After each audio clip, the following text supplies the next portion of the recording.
Olá, pessoal! Vamos lá para um resumão sobre células. As três maneiras principais de estudar as células e seus constituintes são pela microscopia óptica, que utiliza a luz visível para formar uma imagem ampliada, microscopia eletrônica, que utiliza um feixe de elétrons para formar uma imagem ampliada, e pelo fracionamento celular, que através de uma centrífuga separa os constituintes celulares devido à sua densidade e tamanho. Os dois principais tipos de células são as células procarióticas de bactérias e arqueias e as células eucarióticas de todos os outros organismos.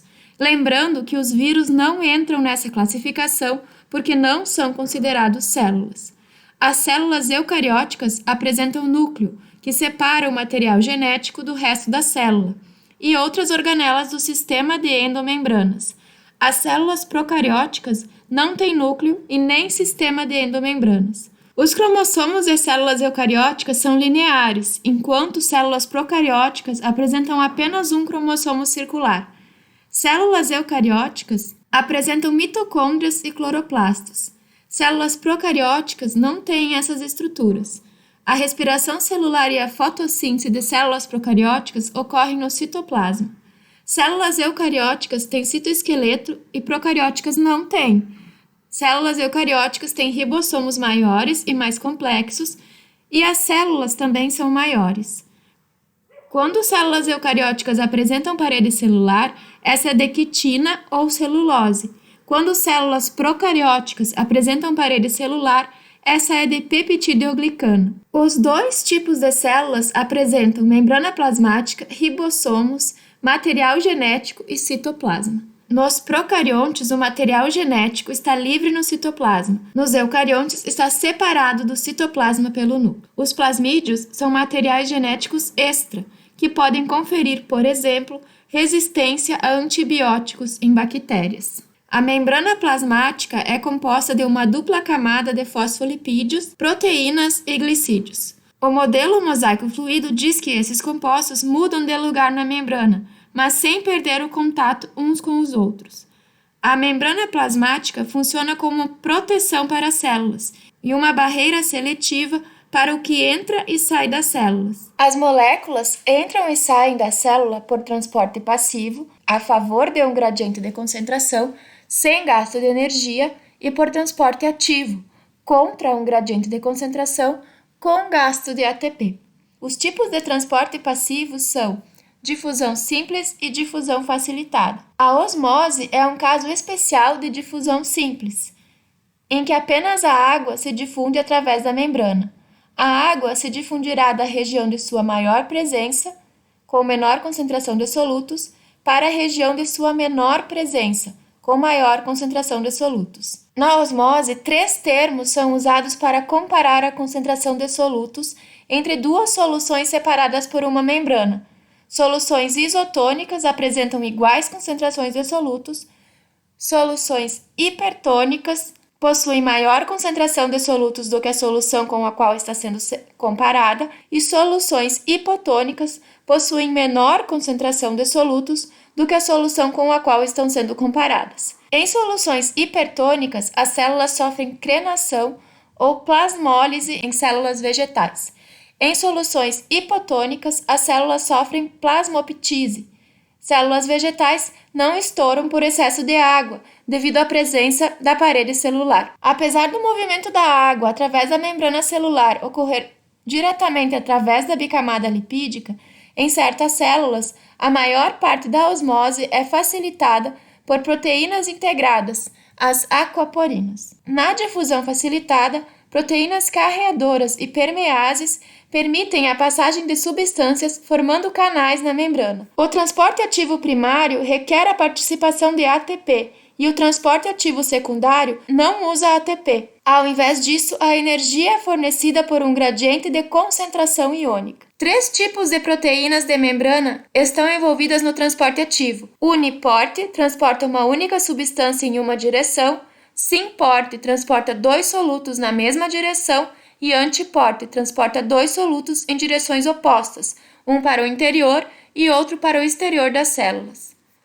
Macromoléculas, como proteínas, polissacarídeos e ácidos nucleicos, são muito grandes para atravessar a membrana por qualquer um desses tipos de transportes vistos até agora. Esse transporte é feito por meio de vesículas, que formam invaginações a partir da membrana plasmática e penetram na célula por endocitose, ou que liberam seu conteúdo no meio extracelular por exocitose. Existem dois tipos principais de endocitose: a fagocitose e a pinocitose. Na fagocitose, a membrana plasmática emite expansões chamadas de pseudópolis. A pinocitose é um processo de englobamento de líquidos e pequenas partículas. Para a formação dos tecidos, as células precisam se manter unidas, e essa união é feita por estruturas presentes na membrana plasmática.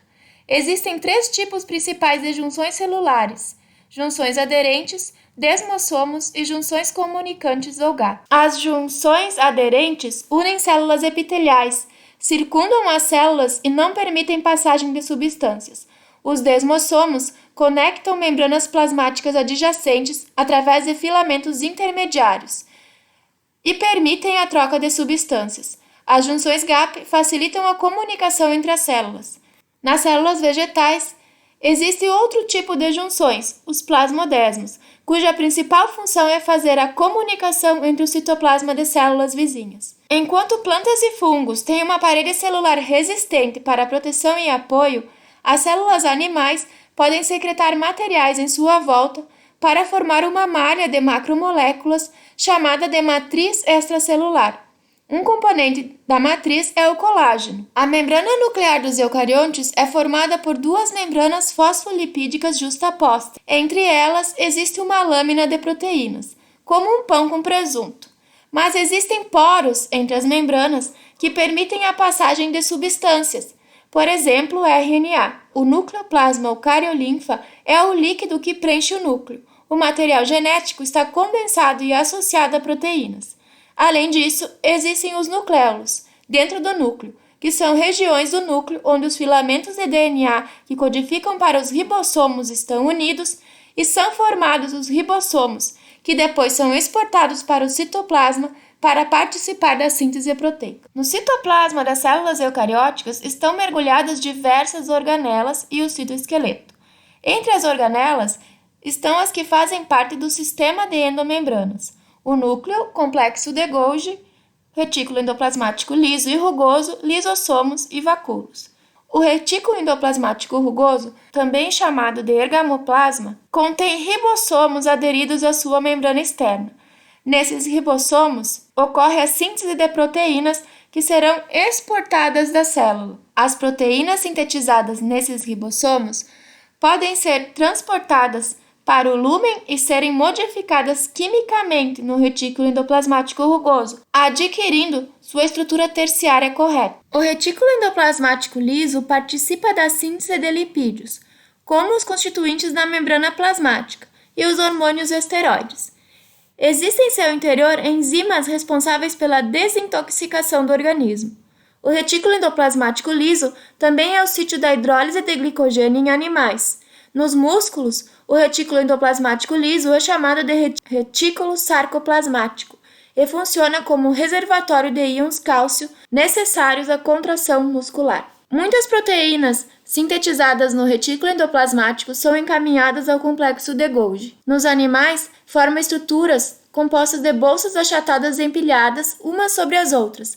Nas células vegetais, essas bolsas são espalhadas pelo citoplasma, e o complexo de Golgi recebe o nome de Golgiossomo ou dictiossomo. O complexo de Golgi concentra, empacota e seleciona as proteínas antes de enviá-las à sua destinação final. Nas células vegetais, secreta glicoproteínas e outros polissacarídeos, que formam a parede celular.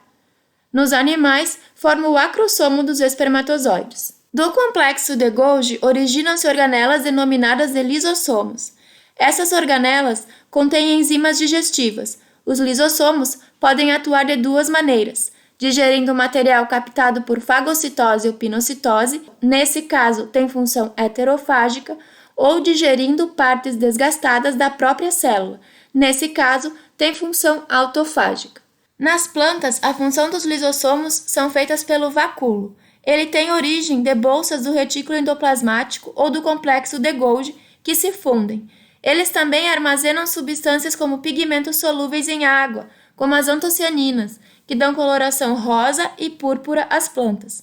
Os vacúolos também são responsáveis pelo turgor das células vegetais, que mantêm as plantas eretas. A membrana dos vacúolos é chamada de tonoplasto. Os peroxissomos estão presentes em células animais e vegetais. A principal função é a oxidação de ácidos graxos, mas também realiza a oxidação de substâncias tóxicas e elimina os peróxidos produzidos pelo metabolismo. Os peroxissomos contêm a enzima catalase, que degrada peróxido de hidrogênio, transformando em água e gás carbônico. As sementes de plantas oleaginosas possuem um tipo especial de peroxissomos, chamados de glioxissomo, cuja função é converter lipídios armazenados na semente em açúcares durante o processo de germinação. Os ribossomos estão presentes em todas as células e são formados por RNA e proteínas. Os ribossomos livres no citosol sintetizam as proteínas que atuam livres no citosol, que vão para o núcleo e que constituem o citoesqueleto. As mitocôndrias convertem energia química de moléculas combustíveis em ATP. As mitocôndrias possuem duas membranas. A membrana interna forma uma série de dobras chamadas de cristas mitocondriais. Entre essas cristas existe uma solução gelatinosa chamada de matriz mitocondrial. Nas cristas mitocondriais encontram-se diversos complexos proteicos grandes que participam da respiração celular.